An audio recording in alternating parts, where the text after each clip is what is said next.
어머니, 제발 이러지 마세요. 제발 우리 하은이만은. 뭐하고 있어? 당장 가서 데려와!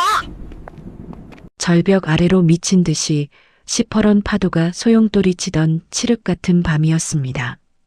거친 비바람 속에서 한 여인이 짐승처럼 처절하게 울부짖고 있었죠. 그녀의 품에는 갓 태어난 아주 작은 핏덩이가 안겨 있었습니다. 거구의 사내들이 무자비하게 달려들어 여인의 품에서 첫째 아이를 강제로 뜯어냈습니다. 그 끔찍하고 잔인한 실랑이 속에서 아이의 작은 몸을 감싸고 있던 낡은 베네저고리가 반으로 푹 찢어지고 말았죠. 어둠 속에서 멀리 떠나 있는 남편의 다정한 목소리가 환청처럼 들려오는 듯 했습니다. 여인은 남은 반쪽짜리 베네저고리와 막내 아이를 가슴이 부서져라 꽉 끌어안았습니다. 그리고 살기 띈 시어머니의 서늘한 눈길을 피해 끝을 알 수 없는 벼랑 아래로 몸을 던졌습니다. 그것은 무려 25년이라는 억겁의 세월 동안 한 남자의 영혼을 산산조각 내버린 지옥의 시작이었습니다. 사연 시작하기 전에 구독과 좋아요를 눌러주시면 최신 사연을 가장 먼저 보실 수 있습니다. 고마운 마음을 담아 오늘의 사연 시작합니다. 그로부터 25년 후 대한민국 심장부에 우뚝 솟은 거대한 대양해운 본사 최상층. 공기가 얼어붙을 것 같은 이곳은 신입선박 설계사를 뽑는 최종 면접장입니다. 바깥에는 25년 전 그날처럼 스산하고 차가운 비가 유리창을 거칠게 때리고 있었죠. 수십 명의 최고 위급 임원들이 숨을 죽인 채 불안한 눈치만 살피고 있었습니다. 그들의 시선이 향한 곳, 그 중심에는 바늘로 찔러도 피 한 방울 나오지 않을 것 같은 남자, 대양해운의 강태성 회장이 앉아 있었습니다. 그의 머리칼은 이미 서리가 내린 듯 하얗게 새어 있었고 깊게 팬 주름 사이의 눈동자에는 어떠한 온기도 남아있지 않았어요. 그는 25년 전 사랑하는 아내와 핏줄을 잃고 오직 일에만 미쳐서 기계처럼 살았습니다. 가슴속은 이미 까맣게 타들어가 잿더미만 남았지만 세상 앞에서는 누구보다 차갑고 냉혹한 거물이 되어 있었죠. 매년 돌아오는 가짜 기일마다 텅 빈 납골 땅에 홀로 서서 피가 나도록 입술을 깨물며 버텨온 참혹한 세월이었습니다. 거대한 회의실 안에는 오직 날카로운 초침 소리만이 무겁게 울려 퍼지고 있었습니다. 다음 지원자 들어오세요. 육중한 철문이 열리는 소리가 들렸습니다. 뚜벅, 뚜벅. 낡았지만 구두약으로 정성껏 닦은 단정한 구두 발소리가 넓은 면접장 안을 채웠습니다. 문을 열고 들어온 25살의 앳된 청년. 그녀의 이름은 하은이었습니다. 단정하게 하나로 묶어 넘긴 머리와 어깨선이 살짝 바래버린 낡은 정장. 하지만 그녀의 턱선은 그 누구보다 오만할 정도로 당당하게 들려 있었죠. 안녕하십니까? 세상을 잇는 가장 튼튼하고 거친 배를 만들고 싶은 지원자, 하은입니다. 하은의 당찬 목소리가 얼어붙은 공기를 깨고 쩌렁쩌렁 울렸습니다. 임원들은 그녀의 이력서를 들춰보며 불쾌한 듯 미간을 찌푸렸습니다. 이름조차 생소한 지방의 작은 대학. 남들 다 있는 화려한 해외 연수 경험 하나 없는 대기업 면접장에는 어울리지 않는 초라한 스펙이었으니까요. 하지만 하은은 사람들의 싸늘한 시선에도 조금도 주눅 들지 않고 화이트보드 앞으로 걸어갔습니다. 그녀가 보드마카를 쥐고 거침없이 그려나가는 선박 설계도는 그야말로 천재적이었습니다. 파도의 저항을 부드럽게 갈라내면서도 화물 적재량을 극한으로 끌어올린 완벽한 유선형 구조.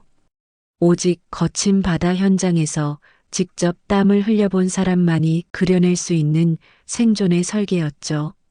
노련한 임원들조차 자신도 모르게 탄성을 터뜨릴 만큼 압도적이고 눈부신 감각이었습니다. 하지만 면접관석 중앙에 앉은 태성은 미동조차 하지 않았습니다. 무표정한 얼굴로 손에 쥔 묵직한 만년필만 느릿느릿 만지작거리고 있었죠. 아무런 감흥도 기대도 없는 텅 빈 사막 같은 눈동자였습니다. 그런데 참으로 이상한 일이었어요. 책상에 보고서를 향해 있어야 할 태성의 시선이 자꾸만 하은의 얼굴로 자석에 이끌리듯 머물렀습니다. 단호하게 꽉 담은 고집스러운 입술. 어떤 시련 앞에서도 절대 무릎 꿇지 않을 것처럼 빛나는 맑고 투명한 눈매. 말로는 설명할 수 없는 기묘한 기시감이 태성의 굳어버린 심장 끝을 아주 날카롭게 긁어내리고 있었습니다. 하은 지원자 서류를 보니까 정규 엘리트 코스를 밟은 적이 전혀 없군요. 가장 매서운 눈빛을 가진 임원의 뼈 있는 질문이 비수처럼 날아들었습니다. 비린내 나는 항구 바닥에서 어깨 너머로 주워들은 지식만 가지고 우리 대양해운의 거대한 프로젝트를 감당할 수 있다고 생각합니까? 스펙이 전혀 우리 회사의 격에 맞지 않아요. 모욕적인 질문과 비아냥거림이 사방에서 화살처럼 쏟아졌습니다. 하지만 하은은 눈 하나 깜짝하지 않았습니다. 오히려 입가에 환하고 단단한 미소를 지으며 똑바로 눈을 맞추고 대답했죠. 네, 저는 온실 속의 화초처럼 따뜻한 책상머리에서 배를 배우지 않았습니다. 저는 비바람 치는 거친 바다의 짠내를 폐부 깊숙이 마시며 진짜 배가 무엇인지 온몸으로 부딪혀 배웠습니다. 안전한 종이 위에서만 파도를 계산해 본 사람들은 절대 알 수 없는 진짜 바다의 분노와 힘을 알고 있습니다. 배는 파도를 피하기 위해 얌전하게 만드는 것이 아닙니다. 거대한 파도를 정면으로 뚫고 앞으로 나아가기 위해 만드는 것입니다. 그 확신에 차오른 당당한 눈빛을 보는 순간이었습니다. 쿵! 태성의 가슴 속에서 거대한 바위 덩어리가 무너져 내리는 듯한 충격이 일었습니다. 순간적으로 숨이 턱 막혀왔어요. 25년 전 가난했던 낡은 단칸방에서 자신을 향해 환하게 웃어주던 아내의 얼굴. 가진 것 하나 없어도 세상 그 누구보다 눈부시고 당당했던 아내의 얼굴이 눈앞의 아이 위로 소름 돋게 겹쳐 보였기 때문이죠. 태성의 핏기가 가신 손끝이 테이블 아래에서 미세하게 하지만 통제할 수 없을 만큼 떨리기 시작했습니다. 그는 굳어진 표정을 애써 숨기며 서둘러 고개를 숙여 하은의 이력서를 펼쳤습니다. 가족관계란을 훑어 내려가던 태성의 눈동자가 일순간 거짓말처럼 멈춰 섰습니다. 아버지 없음. 항구도시 변두리 곰팡이 냄새나는 달동네의 낡고 허름한 국밥집 주소. 세상의 모든 혹독한 풍파를 맨몸으로 견뎌내야만 했을 기구하고 가난한 삶의 냄새들. 그 처절한 삶의 무게가 이력서의 좁은 빈칸을 빼곡하게 채우고 있었죠. 알 수 없는 거대한 슬픔이 태성의 목을 강하게 조여왔습니다. 그때였습니다. 면접관석 한가운데 앉은 태성이 무겁게 입을 열었습니다. 그가 입을 열자 장내의 모든 임원들은 일제히 숨을 죽이고 얼어붙었습니다. 지원자의 삶을 그토록 지독하게 이끌어온 원동력이 무엇입니까? 얼음장처럼 차갑고 메마른 회장의 목소리에 장내가 찬물이라도 끼얹은 듯 적막해졌습니다. 태성의 붉게 달아오른 눈시울이 하은을 똑바로 향하고 있었습니다. 당신이 인생에서 가장 존경하는 인물, 흑수저라는 비아냥 속에서도 당신을 이 자리까지 오게 만든 단 한 사람을 말해보세요. 그것은 회장으로서 던지는 면접 질문이 아니었습니다. 이유 없이 미친 듯이 요동치는 자신의 심장을 진정시키기 위한 아주 본능적이고 절박한 짐승의 물음이었죠. 하은은 회장의 압도적인 기백 앞에서도 한치의 망설임 없이 맑은 목소리로 대답했습니다. 제 어머니입니다. 당찬 목소리 속에 뼈를 깎는 듯한 깊은 애정과 슬픔이 묻어났어요. 가진 것 하나 없는 몸으로 저를 지키기 위해 세상의 모든 모진 풍파를 맨몸으로 막아내신 분입니다. 태성의 짙은 눈썹이 고통스러운 듯 미세하게 꿈틀거렸습니다. 새벽 4시면 어김없이 일어나 시린 손을 호호 불며 뜨거운 국밥을 끓이셨습니다. 그 고단한 삶 속에서도 단 한 번도 자신의 운명을 원망하지 않으셨습니다. 제게 바다처럼 넓은 마음을 가르쳐 주시고 지옥 같은 세상에서 살아갈 단 하나의 이유를 만들어 주신 유일한 분입니다. 하은의 맑은 눈빛이 어느새 투명한 눈물로 반짝였습니다. 제 인생에서 가장 존경하고 제가 목숨을 바쳐서라도 끝까지 지켜내야 할 인물은 바로 제 어머니 이지연입니다. 이지연. 그 세 글자가 숨막히는 면접장의 허공을 날카롭게 찢으며 울려 퍼지는 순간 툭! 태성의 굳은 손에서 묵직한 만년필이 바닥으로 굴러떨어졌습니다. 세상의 모든 소리가 일순간 완벽하게 사라져버렸죠. 심장이 멎는 것 같았습니다. 머릿속이 새하얗게 비워지고 산소가 완전히 차단된 것처럼 단 한 모금의 숨조차 쉴 수가 없었어요. 귀에서는 이명이 들리듯 날카로운 쇳소리만이 고막을 찢어질 듯 울려 퍼졌습니다. 25년 동안 단 하루도 단 1분 1초도 가슴에서 지워본 적 없는 이름. 수천 번, 수만 번을 술에 취해 피를 토하듯 허공에 부르다 쓰러졌던 바로 그 이름이었으니까요. 태성의 텅 비어있던 동공이 걷잡을 수 없이 거칠게 흔들리기 시작했습니다. 핏줄이 터질 듯 붉게 달아오른 두 눈에서 당장이라도 뜨거운 피눈물이 쏟아질 것만 같았죠. 덜덜 떨리는 양손으로 그는 책상을 짚으며 짐승처럼 힘겹게 몸을 일으켰습니다. 의자가 거칠게 뒤로 밀리며 요란한 파열음을 냈습니다. 놀란 임원들이 사색이 되어 자리에서 벌떡 일어났지만 태성의 귀에는 그 어떤 소리도 들리지 않았어요. 그의 초점을 잃어버린 젖은 시선은 오직 눈앞에 서 있는 당찬 아이 하은에게만 박혀 있었습니다. 도저히 믿을 수 없는, 아니 결코 믿어선 안 될 끔찍한 진실이 거대한 해일처럼 그를 집어삼키고 있었습니다. 25년 전 차가운 바닷속에서 산산조각이나 죽어버린 줄 알았던 아내의 이름. 그리고 자신이 세상에서 가장 사랑했던 여자를 소름 끼치도록 똑같이 닮아 있는 눈앞의 어린아이.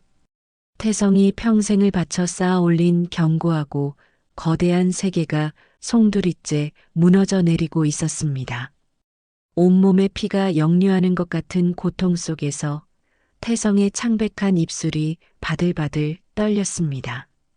바깥에는 어느새 미친 듯한 폭우가 쏟아지며 거칠게 유리창을 부술 듯 때리고 있었어요. 마치 25년 전 사랑하는 모든 것을 잃어버리고 절규했던 그 저주받은 밤처럼 말이죠. 그날 밤 죽어있던 한 남자의 멈춰있던 시간이 다시 핏빛으로 미친 듯이 흐르기 시작했습니다. 면접장이 발칵 뒤집힌 그날 밤 대양해운의 검은색 최고급 승용차가 거친 물보라를 일으키며 낯선 항구 도시로 진입했어요. 태성은 뒷좌석에 묻히듯 기대어 앉아 핏기가 싹 가신 하얀 손으로 구겨진 이력서 한 장을 생명줄처럼 꽉 움켜쥐고 있었죠. 호흡은 금방이라도 끊어질 것처럼 밝고 거칠었습니다. 창밖으로는 비릿하고 짠 바닷바람이 쉴 새 없이 몰아치고 있었어요. 수십 년을 철혈 회장으로 군림하며 어떤 거대한 위기 앞에서도 눈 하나 깜짝하지 않던 그였지만 지금 이 순간만큼은 달랐습니다. 온몸이 사시나무처럼 통제할 수 없이 바들바들 떨리고 있었죠. 최고급 승용차의 내비게이션이 가리키는 곳은 도시의 가장 외지고 남루한 비탈길에 위치한 달동네였습니다. 차가 더 이상 진입할 수 없는 좁고 가파른 골목길 입구에서 태성은 비틀거리며 차 문을 열고 밖으로 내렸습니다. 수행 비서가 놀라 황급히 검은 우산을 받쳐들었지만 태성은 그 손을 거칠게 뿌리쳤어요.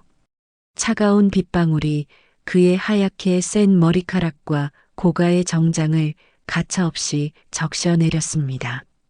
하지만 그는 살을 애는 듯한 빗물의 추위조차 전혀 느끼지 못했습니다. 그의 머릿속에는 오직 낮에 들었던 하은의 맑고 단단한 목소리만이 날카로운 바늘처럼 고막을 찌르고 있었으니까요. 어머니, 이지연. 그 이름 세 글자가 태성의 굳어버린 심장을 쉴 새 없이 후벼 파고 있었습니다.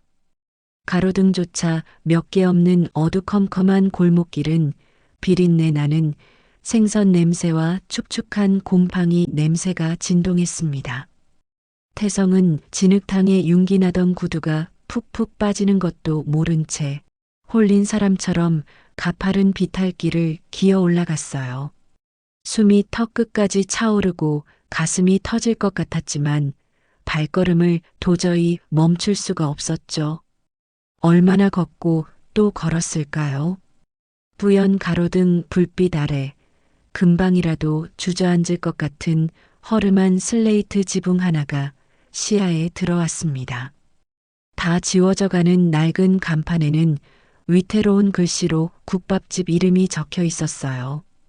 태성의 걸음이 그 자리에 벼락을 맞은 사람처럼 우뚝 멈춰 섰습니다.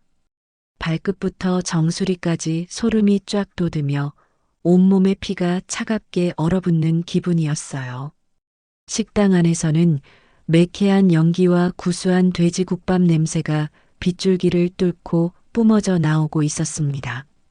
태성은 거친 숨소리조차 내지 못하고 빗물이 흘러내리는 유리창 너머로 식당 안을 조심스럽게 들여다보았습니다.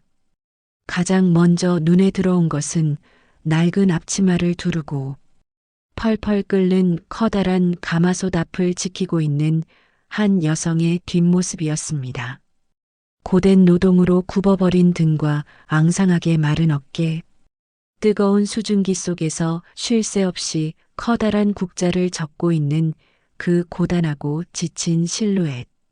태성의 붉어진 눈동자가 주체할 수 없이 거칠게 흔들리기 시작했습니다. 그녀가 손님 테이블로 무거운 뚝배기를 나르기 위해 천천히 몸을 돌렸을 때였어요. 여기 국밥 2그릇 나왔습니다.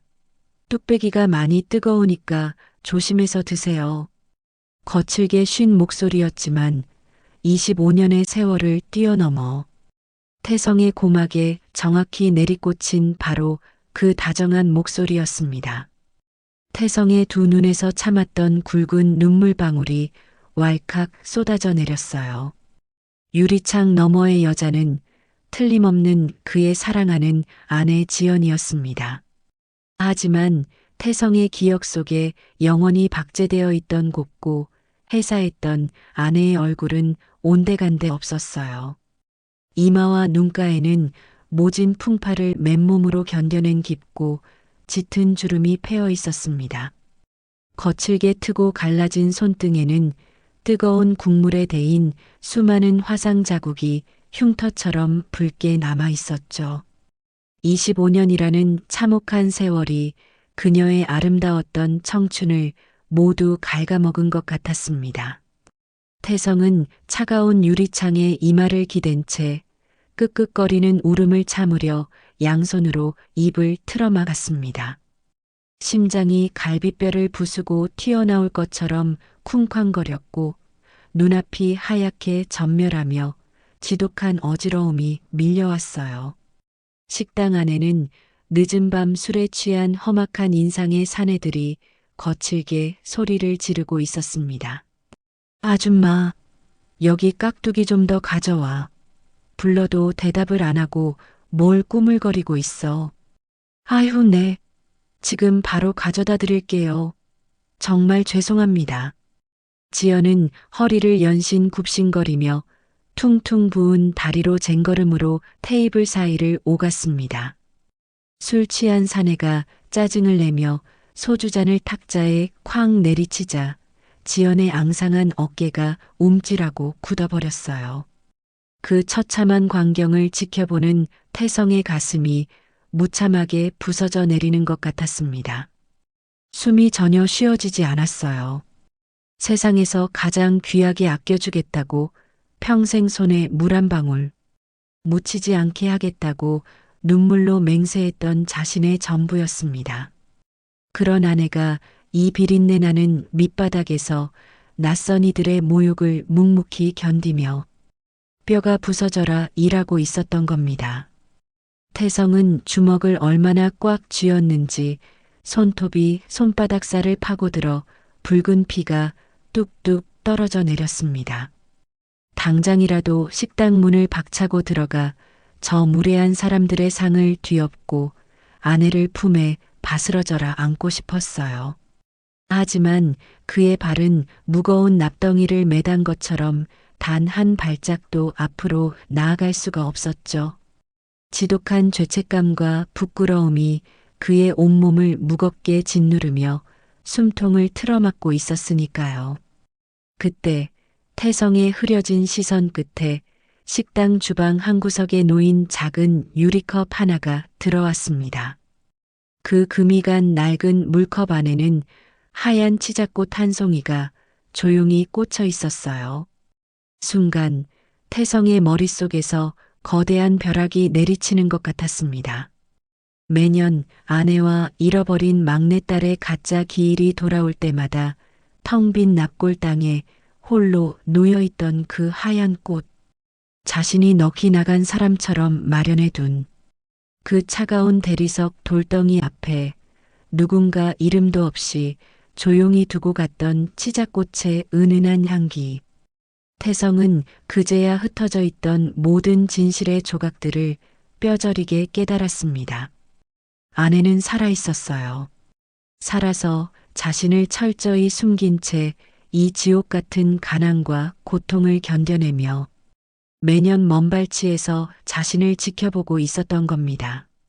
자신이 어리석게도 어머니의 치밀하고 끔찍한 조작에 속아 바보처럼 세월을 낭비하는 동안 말이죠.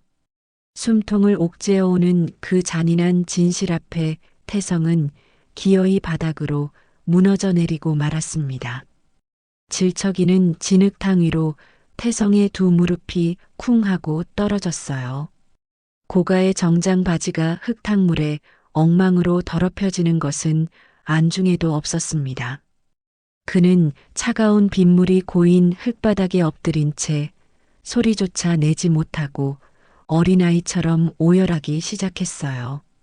가슴을 사정없이 쥐어뜯으며 토해내는 처절한 눈물이 빗물과 범벅이 되어 뺨을 타고 쉴 새 없이 흘러내렸습니다. 자신의 오만함과 무능함이 세상에서 가장 사랑하는 아내를 이토록 참혹한 지옥으로 내몰았다는 사실이 죽기보다 고통스러웠죠. 거칠게 쏟아지는 비가 그의 처절한 오열을 소리 없이 덮어주고 있었지만 그의 심장은 이미 수천 갈래로 조각나 형체조차 남아있지 않았습니다. 차가운 시멘트 바닥을 긁어대는 태성의 열. 손가락 끝에서 붉은 핏방울이 비에 번져 붉은 웅덩이를 만들고 있었어요. 여보, 지연아, 내가 잘못했어. 내가 미안해. 내가 다 잘못했어. 마음속으로 수만 번 피를 토하며 부르짖었지만 입 밖으로는 차마 그 이름 한 번 속 시원히 꺼낼 염치조차 없었습니다.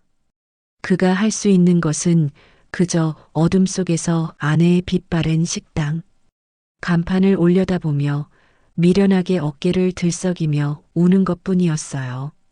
그의 시선이 머문 식당 안쪽에서는 지연이 다리를 절뚝거리며 묵묵히 행주로 빈 테이블을 닦고 있었습니다.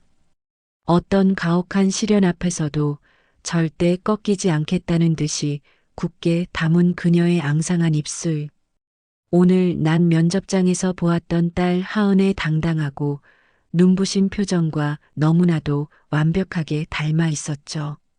태성은 쏟아지는 비를 온몸으로 맞으며 밤이 깊도록 그 비린내 나는 골목길에서 단 한 발자국도 벗어나지 못했습니다.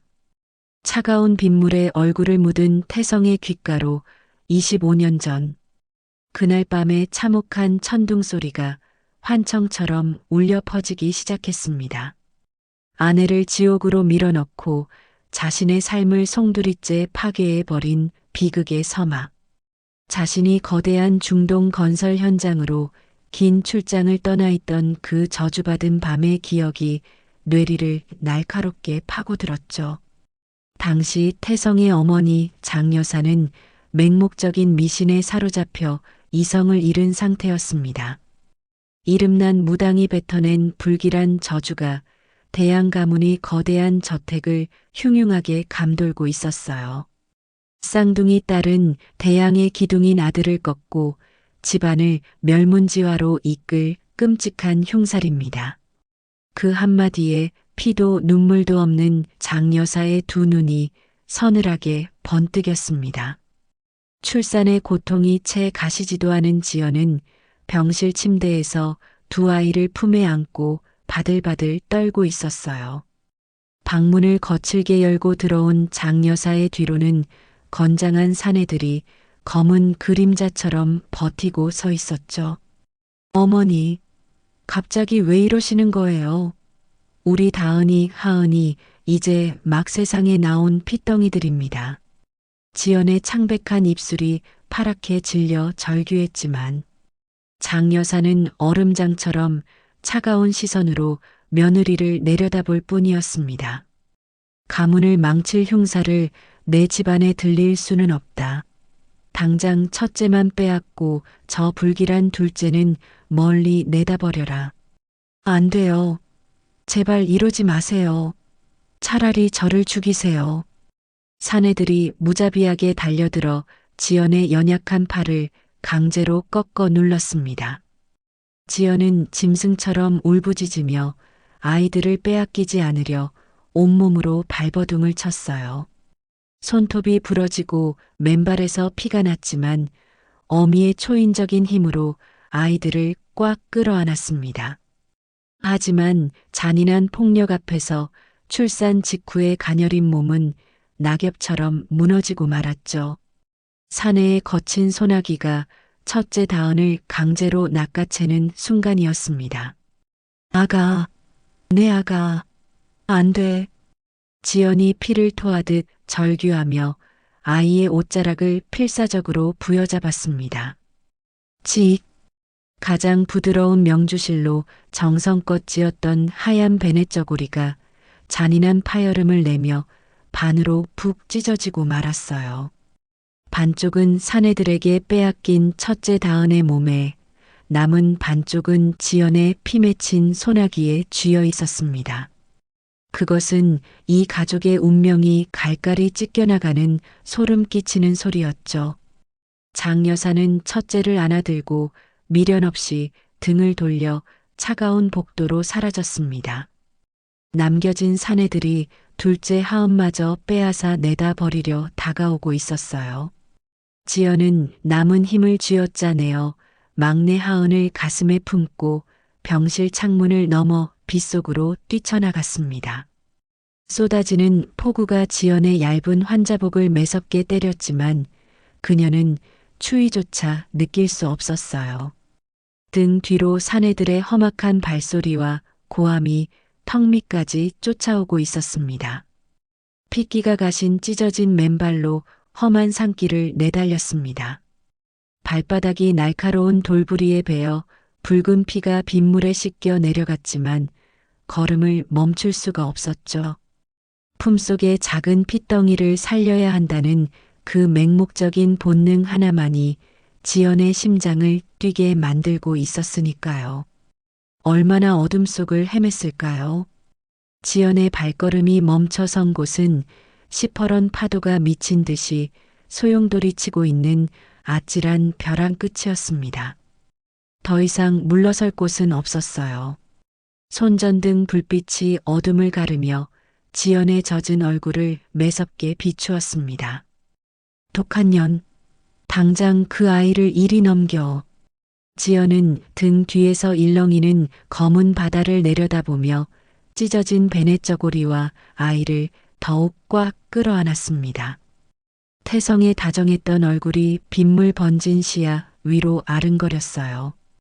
여보, 우리 아이는 내가 지킬게. 내가 무슨 수를 써서라도 이 아이는 살려낼게. 지연은 두 눈을 질끈 감고 주저없이 칠흑 같은 바다를 향해 몸을 던졌습니다. 거대한 파도가 가녀린 어미와 아이를 순식간에 집어삼켜 버렸죠. 그것이 25년 전 그 저주받은 밤의 끔찍한 진실이었습니다. 며칠 뒤 중동의 모래바람을 뚫고 미친 사람처럼 귀국한 태성을 기다리고 있는 것은 절망뿐이었습니다. 거대한 저택의 거실 한가운데에는 믿을 수 없는 사망, 진단서와 반으로 찢어진 하얀 베넷 저고리 한 조각이 놓여 있었죠. 어머니, 이게 대체 무슨 소리입니까? 지연이가 죽다니요. 그게 무슨 말도 안 되는 소리입니까? 태성의 두 눈이 핏발로 붉게 달아올라 짐승처럼 절규했습니다. 하지만 장 여사는 흰 손수건으로 눈가를 훔치며 완벽하게 조작된 거짓 눈물을 흘렸어요. 산후 우울증이 심하더니 기어이 빗속을 헤매다 발을 헛디뎌 바다에 빠지고 말았다. 거짓말. 지연이가 그럴 리가 없습니다. 내 아이는요. 내 막내 아이는 어디 있습니까? 야속하게도 시신조차 찾지 못했어. 그 무서운 파도 속에서 핏덩이가 어찌 살아남았겠니? 장 여사의 치밀하게 조작된 서류와 경찰의 형식적인 수사 결과 앞에서 태성은 철저하게 무너져 내렸습니다. 바다로 뛰어든 목격자까지 완벽하게 매수해둔 어머니의 악랄한 속임수를 그는 상상조차 하지 못했으니까요. 태성은 아내가 남긴 유품이라 믿었던 그 반쪽짜리 베넷 저고리를 가슴에 품고 3일 밤낮을 피를 토하며 울부짖었습니다. 자신이 곁에 있어주지 못해서 아내를 지옥으로 몰아넣었다는 지독한 죄책감이 그의 영혼을 갉아먹기 시작했죠. 그날 이후로 태성은 세상에서 가장 따뜻했던 남편의 얼굴을 지워버리고 피도 눈물도 없는 냉혹한 괴물로 변해버렸던 겁니다. 다시 현재 비린내 나는 항구 도시의 비좁고 질척이는 골목길, 차가운 흙바닥에 엎드린 태성의 어깨가 짐승처럼 거칠게 들썩이고 있었습니다. 퍼즐 조각처럼 흩어져 있던 과거의 모든 끔찍한 진실이 그의 뇌리를 무참하게 폭격하고 있었죠. 자신은 평생 어머니의 치밀하고 소름 끼치는 연극 무대 위에서 춤을 추는 불쌍한 꼭두각시였던 겁니다. 권력과 미신에 눈이 먼 어머니가 며느리를 사지로 몰아넣었고 핏덩이 손녀를 쓰레기처럼 내다버리려 했다는 사실. 그리고 그 모든 지옥을 맨몸으로 견뎌내며 지연이 이 비참한 밑바닥에서 홀로 아이를 키워왔다는 기막힌 진실. 태성은 두 주먹으로 질척이는 진흙탕을 미친 듯이 내리쳤습니다. 아! 짐승의 울부짖음 같은 처절한 비명이 폭우 소리를 뚫고 골목길을 찢어지게 울렸습니다. 분노와 배신감, 그리고 아내를 향한 미어지는 죄책감이 뒤섞여 온몸의 혈관이 터져버릴 것만 같았어요. 자신이 쌓아 올린 대양해운이라는 거대한 제국이 얼마나 헛되고 무가치한 모래성인지 뼈저리게 깨달았습니다. 비에 젖어 엉망이 된 고개를 들어 다시 식당 유리창 너머를 바라보았습니다. 늦은 밤 손님들이 모두 빠져나간 텅 빈 식당 안. 지연이 주방 구석에 쪼그려 앉아 부어오른 다리를 주무르며 서글프게 허공을 응시하고 있었습니다.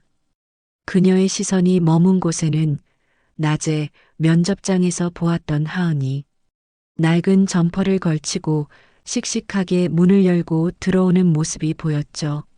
엄마 하고 부르며 달려가 지연의 거친 손을 꼭 쥐어주는 하은의 환한 웃음. 그 맑고 눈부신 미소를 보는 순간 태성의 가슴이 칼로 난도질을 당하는 것처럼 아려왔습니다. 내가 잃어버린 나의 아내, 그리고 내가 지켜주지 못한 나의 딸. 태성은 비틀거리며 자리에서 일어났습니다. 온몸이 진흙투성이가 되고 최고급 정장은 찢겨나갔지만 그의 두 눈빛만큼은 어느 때보다 무섭게 빛나고 있었어요. 자신을 기만하고 가족을 짓밟은 어머니를 향한 맹렬한 분노. 그리고 모든 것을 버려서라도 저 낡은 식당 안에 두 사람을 다시 찾아오겠다는 피 끓는 결심. 태성은 유리창 너머로 아내와 딸의 모습을 눈물 고인 눈으로 한참을 새겨넣듯 바라보았습니다. 거친 비바람이 태성의 젖은 얼굴을 매섭게 때렸지만 그는 미동조차 하지 않았습니다. 어둠이 짙게 깔린 빗속에서 태성의 발걸음이 천천히 아주 무겁게 골목길을 빠져나가고 있었습니다. 다음 날 새벽 비가 막 그친 달동네의 좁고 가파른 비탈길. 세상은 아직 짙은 어둠 속에 잠겨 있었지만 지연의 하루는 이미 시작되고 있었습니다. 냉기가 감도는 비좁은 부엌에서 지연은 꽁꽁 언 손을 호호 불며 가마솥에 불을 지피고 있었죠. 가스로 가득 찬 찬물에 손을 담글 때마다 손가락 마디마디가 바늘로 찌르듯 아려왔습니다. 하지만 방 안에서 얇은 이불을 덮고 새우잠을 자는 딸 하은을 생각하면 이까짓 고통은 아무것도 아니었어요. 25년 전 그 무서운 바다에서 목숨을 건진 후 지연의 삶은 오직 딸을 향한 지독한 헌신뿐이었습니다. 매일같이 뜨거운 뚝배기를 나르며 화상 자국이 덮인 손등을 내려다보던 지연은 깊은 한숨을 내쉬었습니다. 어제 면접을 보러 간다며 낡은 정장을 다려입고 환하게 웃던 하은의 씩씩한 얼굴이 떠올랐기 때문이죠. 압이 없는 자식이라는 소리를 듣지 않게 하려고 온몸이 부서져라 일했지만 가난이라는 꼬리표는 지독하게도 떨어지지 않았습니다. 냄비가 끓어오르는 소리 사이로 밖에서 아주 미세한 인기척이 들려왔어요. 질척이는 흙바닥을 밟는 무거운 발소리가 낡은 철문 앞에서 멈춰 섰습니다. 그리고 잠시 후 덜덜 떨리는 손길이 조심스럽게 문을 두드렸습니다. 똑똑.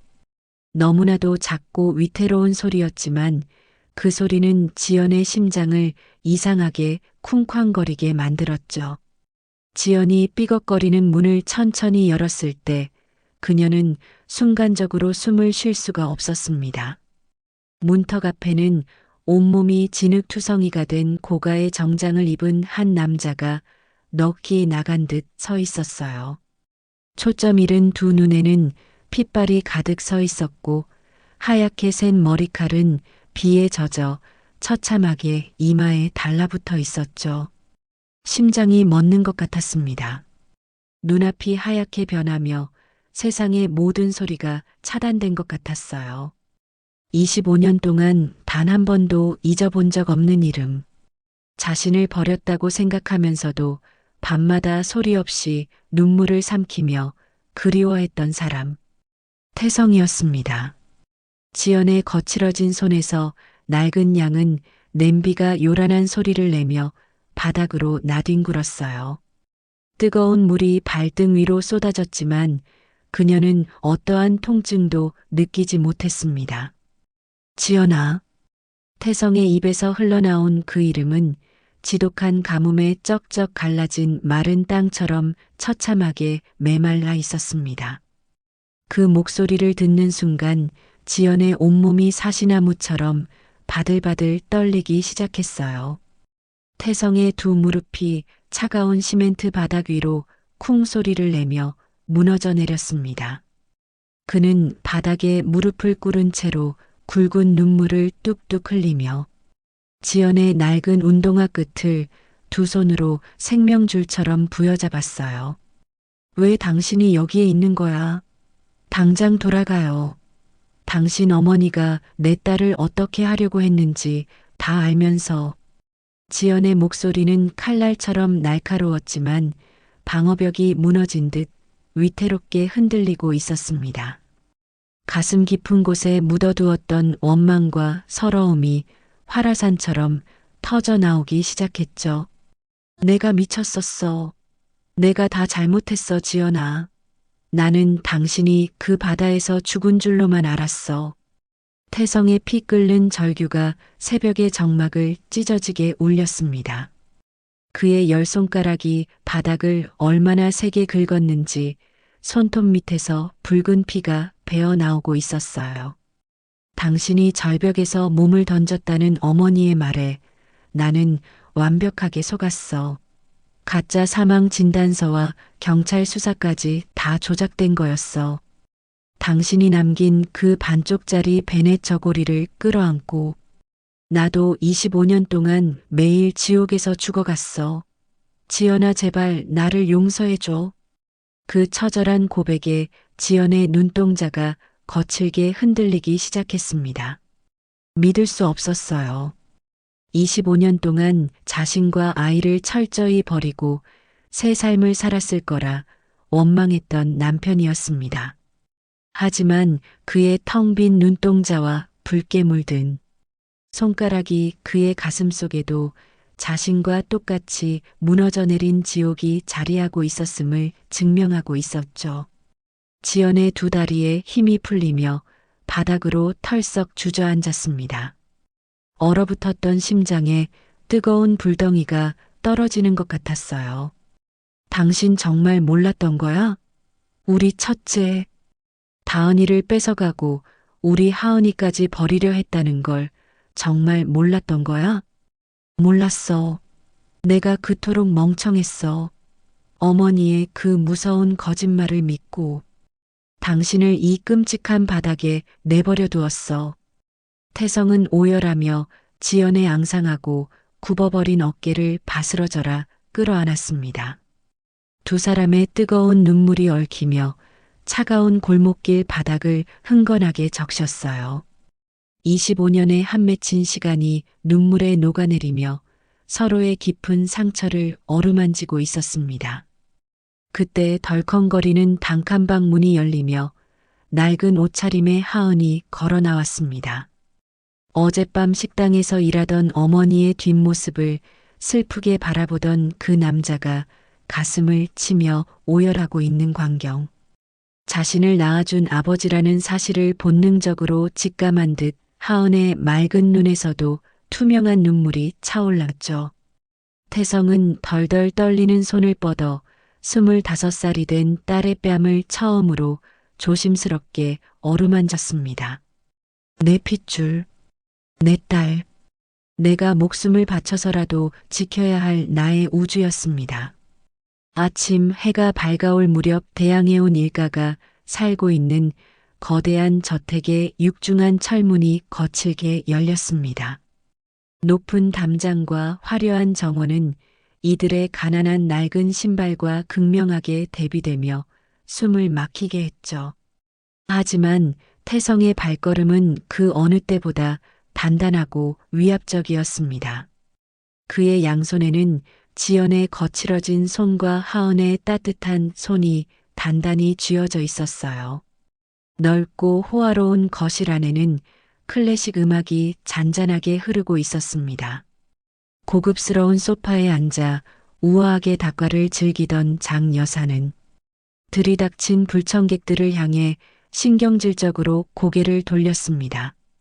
그 순간 장 여사의 손에서 최고급 찻잔이 바닥으로 떨어져 요란한 소리를 내며 산산조각이 났어요. 어머니, 25년 동안 이어져 온 그 소름 끼치고 끔찍한 연극은 이제 모두 끝났습니다. 태성의 목소리는 서리발처럼 차가웠고 눈빛은 서늘하고 맹렬하게 불타오르고 있었습니다. 거실 한가운데에는 흙투성이가 된 구두 자국이 뚜렷하게 남아 있었죠. 장 여사의 주름진 얼굴은 유령이라도 마주한 사람처럼 백지장처럼 새하얗게 질려버렸습니다. 입술이 파랗게 질려 제대로 된 말조차 내뱉지 못하고 덜덜 떨기 시작했어요. 내가 어떻게 살아있는 거냐? 그 무서운 폭풍우 속에서 어떻게 내년이 살아 돌아온 거야? 장 여사의 표독스러운 목소리에 지연이 한 걸음 앞으로 당당하게 나섰습니다. 가난의 흔적이 역력한 허름한 옷차림이었지만 그녀의 눈빛에서 뿜어져 나오는 어미의 굳센 기백은 거대한 대저택을 완전히 압도하고 있었어요. 당신이 흉살이라며 내다버리려 했던 내 딸을 지키기 위해서 지옥. 밑바닥의 진흙탕 속에서도 기어 올라왔습니다. 지연의 목소리는 절절했지만 조금의 흔들림도 없었죠. 태성은 어머니를 향해 서늘하고 매서운 경고를 날렸습니다. 어머니가 저지른 그 끔찍한 악행들 세상에 낱낱이 밝힐 겁니다. 당신이 그토록 지키고자 했던 대양해운의 권력과 이 썩어 빠진 집안의 재산 따위, 저와 제 가족은 단 한 푼도 원하지 않습니다. 태성아, 내가 지금 무슨 소리를 하는 게냐? 이 어미가 다 너를 위해서, 가문을 위해서 한 일인데, 저를 위해서 제 아내와 딸을 벼랑 끝으로 몰아넣었습니까? 오늘부로 저는 당신과의 모든 천륜을 완전히 끊어버리겠습니다. 그 단호하고 매서운 선언에 장 여사는 충격을 이기지 못하고 소파 위로 털썩 주저앉고 말았습니다. 그때였습니다. 저택 2층으로 이어지는 거대한 대리석 계단 위에서 조심스러운 인기척이 들려왔어요. 핏기 하나 없이 창백하고 유난히 야윈 얼굴의 여성이 화려한 난간을 짚으며 위태롭게 서 있었죠. 그녀는 태성이 25년 동안 어미 잃은 불쌍한 자식이라 여기며 애지중지 홀로 키워온 첫째 딸 다은이었습니다. 계단 아래에 서 있는 낯선 여자를 바라보는 다은의 커다란 눈동자가 미세하게 흔들리기 시작했어요. 지연은 그 창백한 얼굴을 보는 순간 심장이 갈비뼈를 뚫고 나올 것처럼 미친 듯이 요동치기 시작했습니다. 태어나자마자 품에서 강제로 빼앗겨 단 한 번도 안아보지 못했던 내 첫 번째 핏줄. 머리로는 알지 못해도 피가 섞인 세포 하나하나는 서로를 완벽하게 알아보고 있었죠. 지연의 입에서 가슴 밑바닥에서부터 끓어오르는 처절한 울음이 터져 나왔습니다. 다은아, 내 아가 엄마가 미안해 다은아. 지연이 계단을 향해 달려가 위태롭게 서 있는 다은을 와락 끌어안았습니다. 다은 역시 알 수 없는 강렬한 이끌림과 벅차오르는 감정에 서럽게 눈물을 터뜨리며 지연의 품에 깊이 안겼어요. 엄마라는 두 글자가 주는 그 압도적인 온기에 다은의 야윈 어깨가 거칠게 들썩였습니다. 하은도 눈물을 닦으며 언니에게 다가갔고 태성 역시 새 모녀를 커다란 팔로 굳게 감싸 안았습니다. 25년이라는 억겁의 세월을 돌아 비로소 완성된 내 식구의 완전하고 뜨거운 포옹이었죠. 잃어버렸던 시간만큼 깊은 기쁨의 눈물이 거실을 가득 채우고 있었습니다. 하지만 잔인하고 가혹한 운명은 아직 이 가여운 가족을 완전히 놓아주지 않았습니다. 엄마. 다은이 지연의 품속에서 아주 가늘고 모기만한 목소리로 속삭였습니다. 그녀의 얼굴에 맺혀있던 희미한 미소가 순식간에 고통으로 일그러졌어요. 그리고 바로 다음 순간이었습니다. 아, 다은아. 다은아 왜 그래 우리 아가. 지연의 비명이 화려한 샹들리에를 깨뜨릴 듯 저택을 날카롭게 찢었습니다. 다은의 입에서 붉은 피가 분수처럼 왈칵 쏟아져 나오며 새하얀 대리석 바닥을 참혹하게 물들였어요.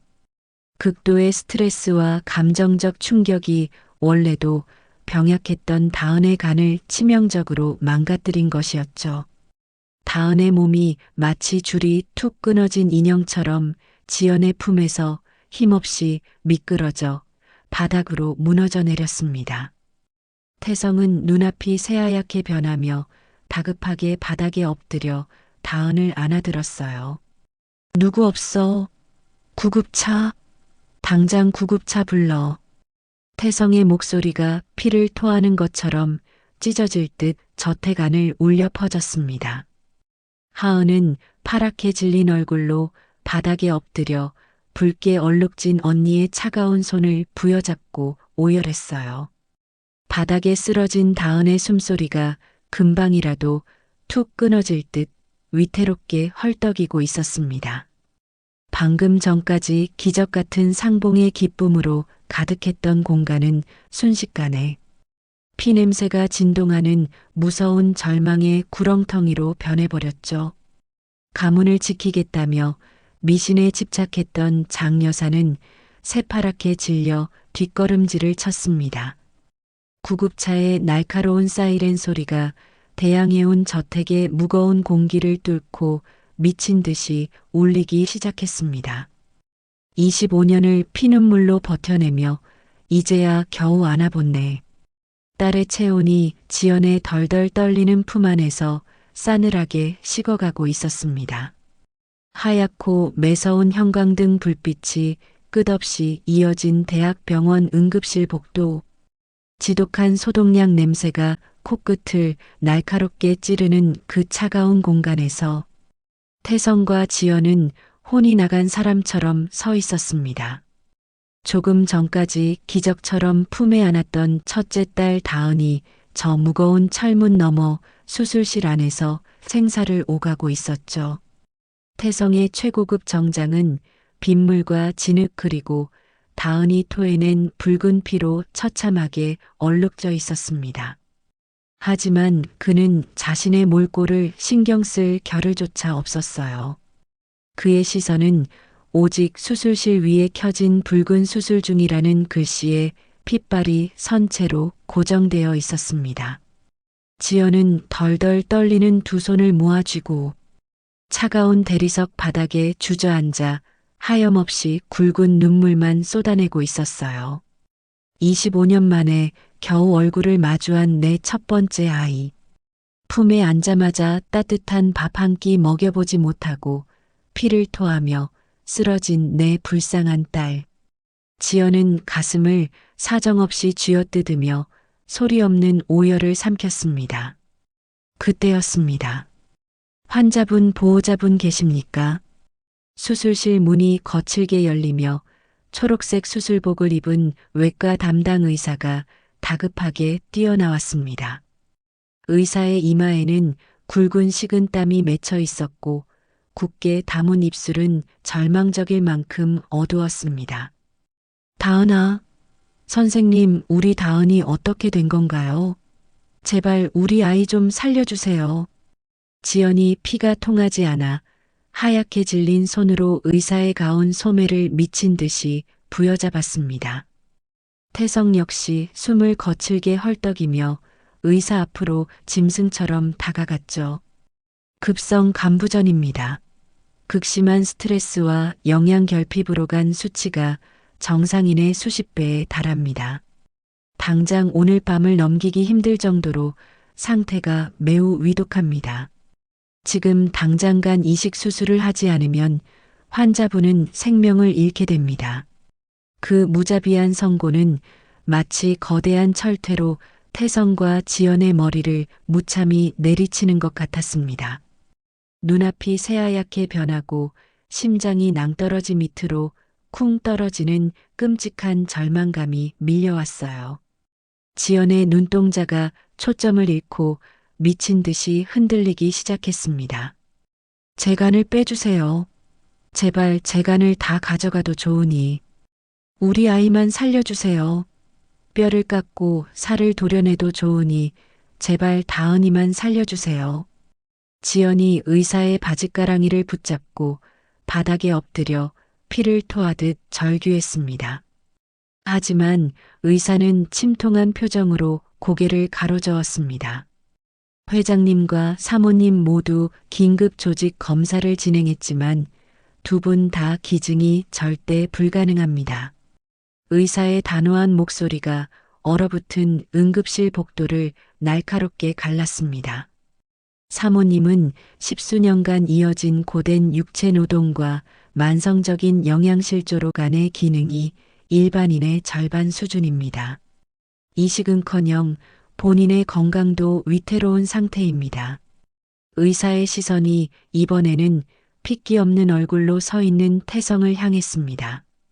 회장님 역시 25년 동안 극심한 불면증과 독한 술로 간이 굳어버려 심각하게 망가져 있습니다.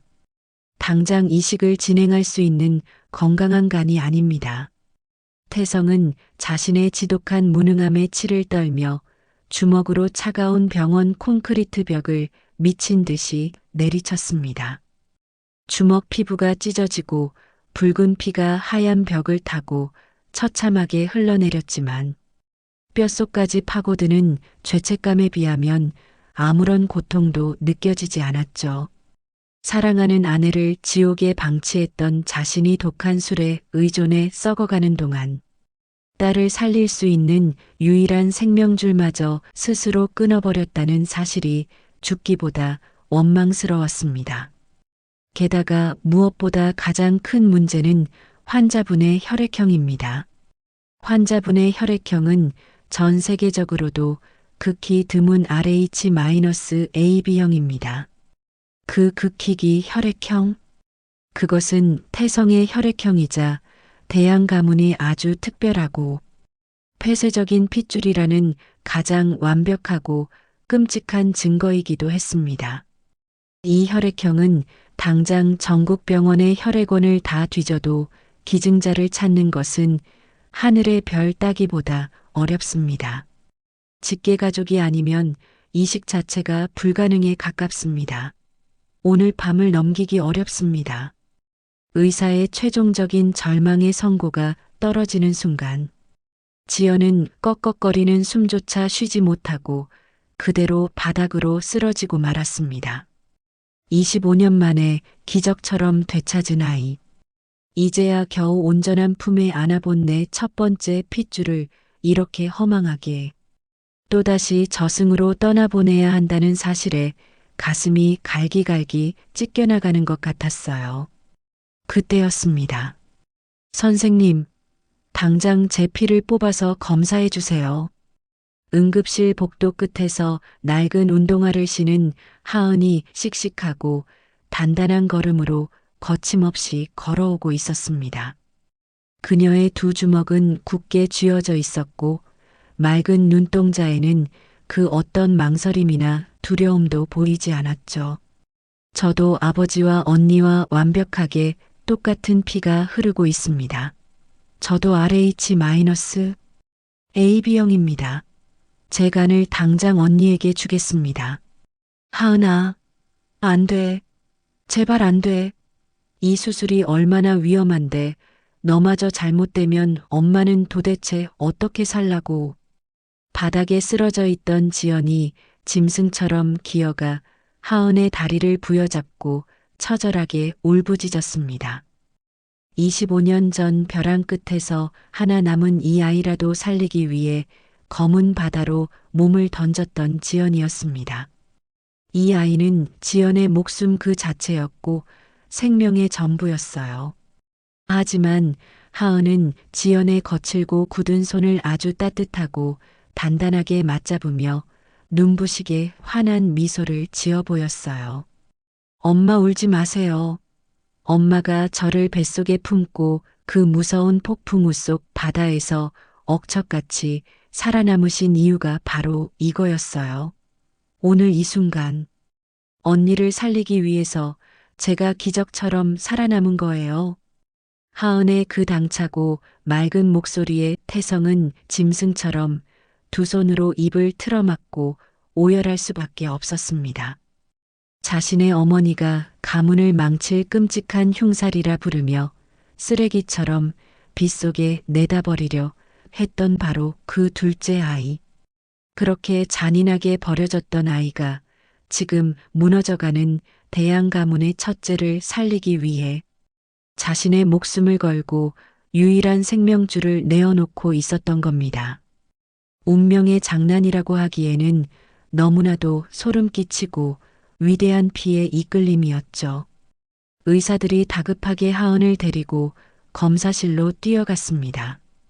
1분 1초가 피를 말리는 영겁의 시간처럼 흘러갔습니다. 그리고 30분 뒤 믿을 수 없는 기적 같은 검사 결과가 응급실 복도에 울려 퍼졌습니다. 완벽합니다. 조직과 혈액형 간의 크기까지 모두 마치 한 사람의 몸처럼 완벽하게 일치합니다. 기적입니다. 당장 수술실 세팅하고 환자 이송하세요. 간호사들이 바쁘게 뛰어다니며 하은을 수술용 간이 침대에 눕혔습니다. 초록색 수술복으로 갈아입은 하은이 침대에 누워 이동하면서도 태성과 지연을 향해 안심하라는 듯 해맑게 웃어 보였어요. 수술실 들어가기 전에 환자분 소지품은 보호자분께서 보관해 주세요. 간호사가 하은이 입고 있던 낡은 겉옷과 함께 작은 천, 주머니 하나를 태성의 바들바들 떨리는 손에 쥐어주었습니다. 태성이 그 무명 주머니를 받아드는 순간 낡은 주머니의 매듭이 풀리며 안의 물건이 대리석 바닥으로 툭 떨어졌습니다. 바닥에 떨어진 것은 색이 바래고 끝이 거칠게 찢어진 아주 오래된 하얀 천 조각이었습니다. 그 천 조각을 보는 순간 태성의 심장이 미친 듯이 쿵쾅거리기 시작했어요. 눈앞이 하얗게 전멸하며 숨통이 꽉 막혀버리는 것 같았습니다. 그것은 다름 아닌 25년 전 하은이 태어났을 때 입고 있었던 베네 저고리의 반쪽이었습니다.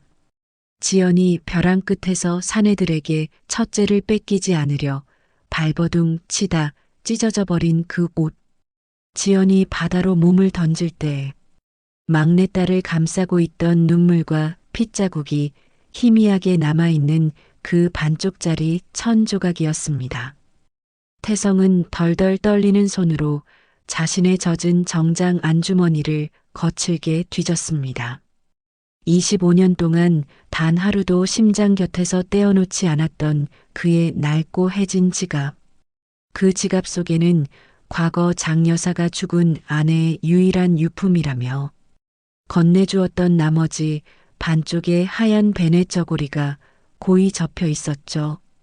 태성은 바닥에 무릎을 꿇고 떨리는 손으로 하은의 베네 저고리와 자신의 지갑 속에 있던 베네 저고리의 절단면을 조심스럽게 맞추어 보았습니다.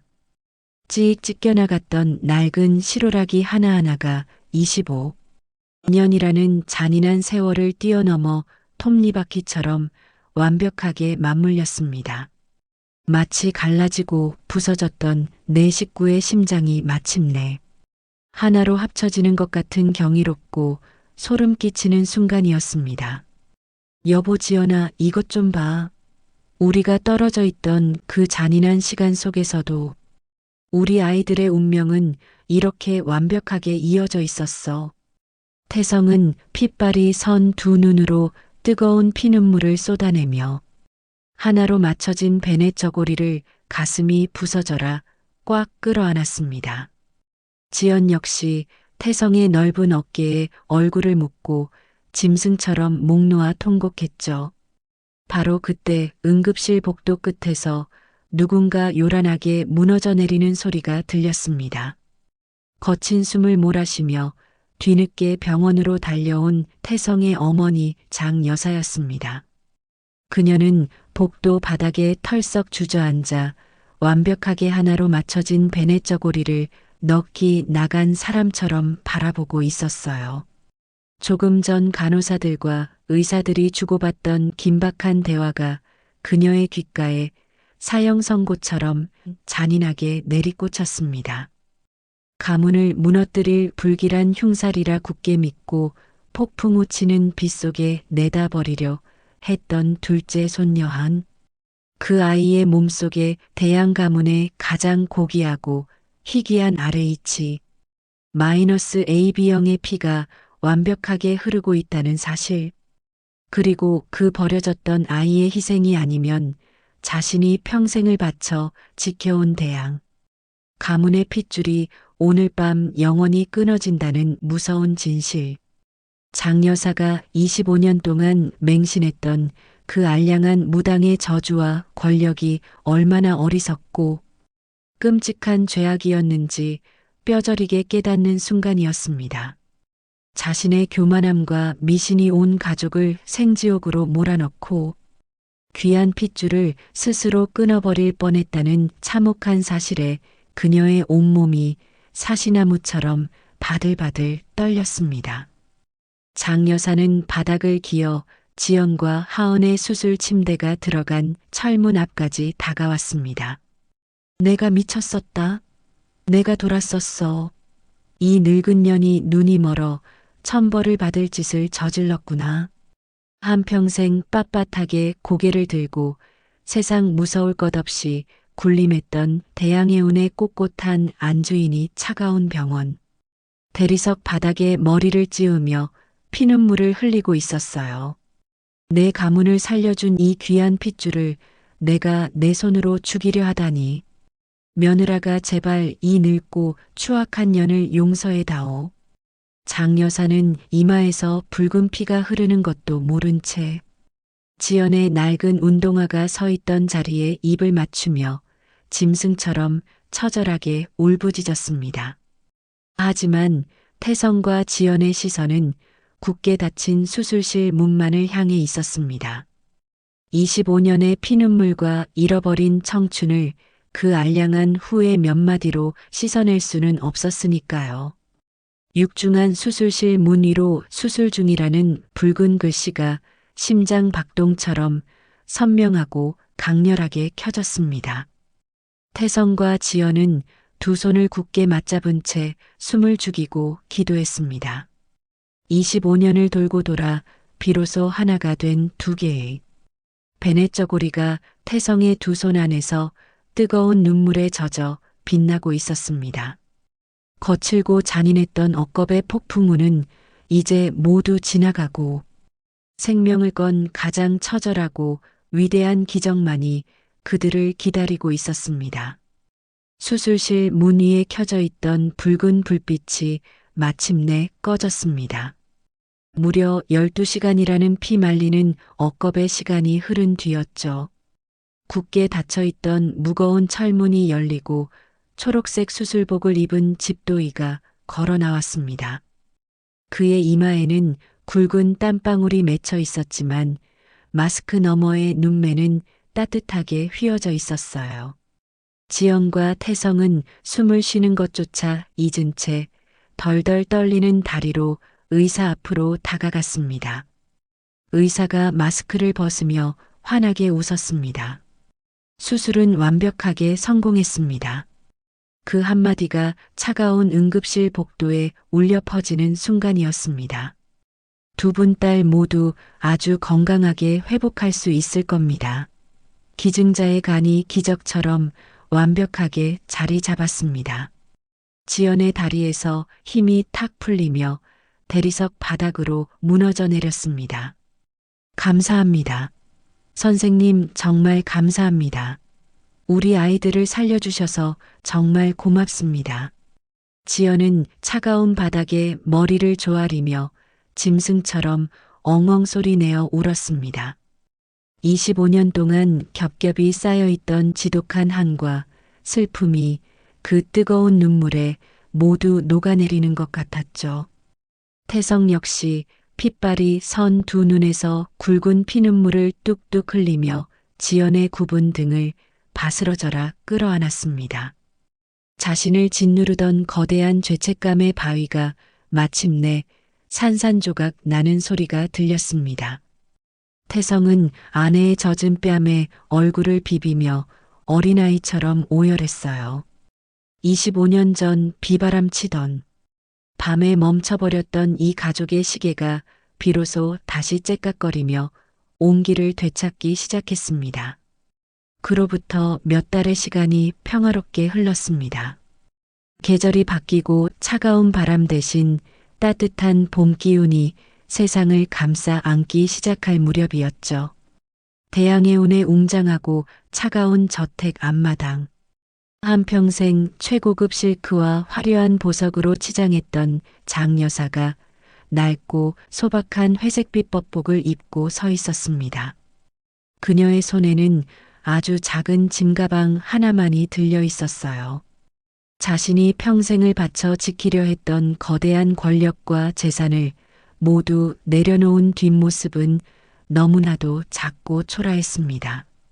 장 여사의 곁에는 낡은 운동화를 신은 지연이 말없이 서 있었죠. 장 여사가 굽은 허리를 숙여 지연을 향해 아주 깊고 정중하게 고개를 숙였습니다.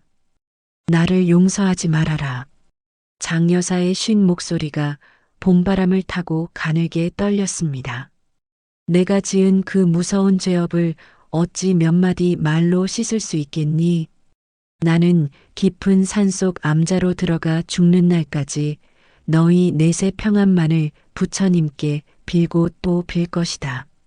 그녀의 주름진 눈가에서 회한의 눈물이 흘러내려 흙바닥을 적셨습니다. 지연은 아무런 대답도 하지 않았습니다.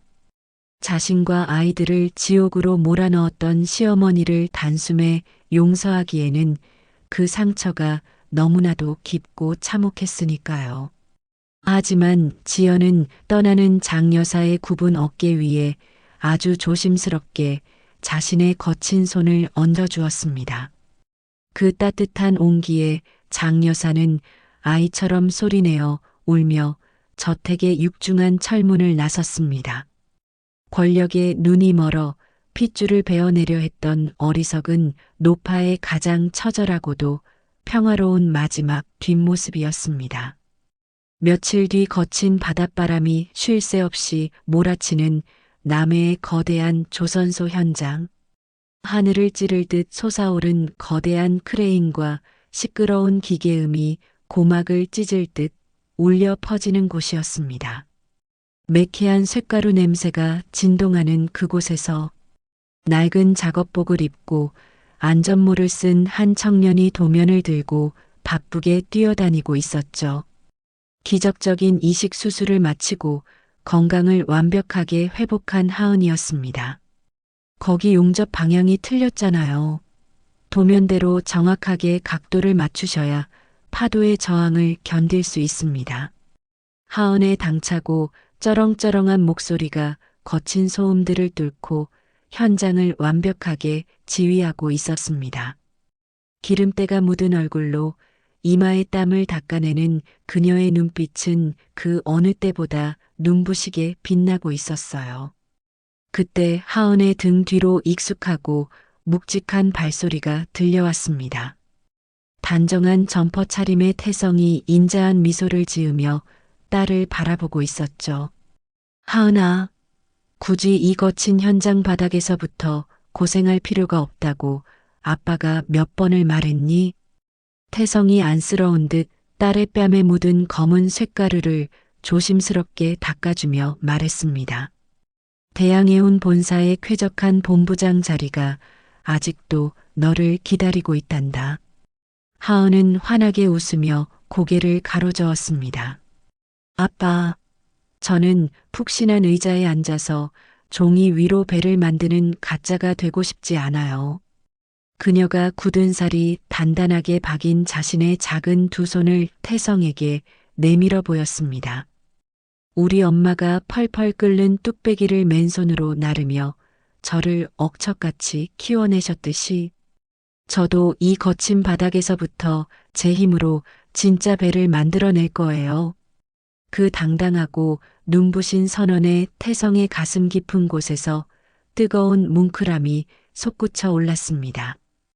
가난과 고통 속에서도 딸을 이토록 보석처럼 단단하게 키워낸 아내. 지연의 위대한 희생이 다시 한번 뼈저리게 느껴졌기 때문이죠. 태성은 말없이 하은의 어깨를 꽉 끌어안으며 세상에서 가장 행복한 웃음을 터뜨렸습니다. 그날 저녁 태성 가족이 새로 이사한 소박하고 아담한 주택의 주방. 화려한 샹들리에와 숨막히는 침묵이 흐르던 대저택과는 전혀 다른 따뜻하고 사람 냄새나는 공간이었어요. 가스레인지 위에서는 보글보글 된장찌개가 구수한 냄새를 풍기며 끓고 있었습니다. 태성은 넥타이를 풀어 던지고 편안한 니트 차림으로 서툴게 식탁 위에 수저를 놓고 있었죠. 식탁 한쪽에서는 야윈 기색을 완전히 벗어던지고 뺨에 발그레한 생기가 도는 다은이 동생 하은과 즐겁게 장난을 치고 있었습니다. 엄마, 오늘 저녁 반찬은 계란말이 맞죠? 저 현장에서 하루 종일 뛰어다녔더니 배가 고파서 쓰러질 것 같아요. 하은의 씩씩한 투정에 주방에서 앞치마를 두른 지연이 환한 웃음을 터뜨리며 다가왔습니다. 오냐, 우리 딸. 엄마가 아주 산더미처럼 말아줄 테니까 배 터지게 먹어라. 지연이 김이 모락모락 나는 두툼한 계란말이 접시를 식탁 한가운데에 내려놓았습니다. 4명의 가족이 마침내 둥근 식탁에 둘러앉았습니다. 태성이 숟가락을 들어 뜨거운 된장찌개를 한 입 떠먹는 순간 그의 눈시울이 다시 한번 붉게 달아올랐습니다. 25년을 피눈물로 헤매다 이제야 비로소 온전하게 마주한 나의 우주. 낡고 허름한 국밥집에서 뼈가 부서져라 일하던 아내의 손에는 어느새 흉터 연고가 꼼꼼하게 발려 있었죠. 태성은 숟가락을 내려놓고 상 아래로 지연의 거친 손을 아주 따뜻하고 단단하게 쥐었습니다. 지연 역시 태성의 눈을 마주보며 가장 아름답고 평온한 미소로 화답했어요. 거실 한쪽 벽면에는 고급스러운 액자가 하나 걸려 있었습니다. 그 안에는 끝이 거칠게 찢어졌지만 마침내 하나로 완벽하게 꿰매어진 낡은 하얀 베네 저고리가 고이 담겨 있었죠. 수많은 폭풍우와 찢겨나간 상처들을 억척같이 견뎌내고 기어이 서로를 다시 찾아낸 그 위대한 핏줄의 증거. 창밖으로는 어느덧 차가운 비가 완전히 그치고 부드러운 달빛이 세상을 따스하게 비추고 있었습니다. 그날 밤 우리의 길고 시렸던 겨울이 마침내 끝나고 온전한 봄이 찾아왔습니다. 끝까지 시청해 주셔서 감사합니다. 오늘의 이야기가 마음에 드셨다면 구독과 좋아요로 표현해 주시면 영상 제작에 큰 힘이 됩니다.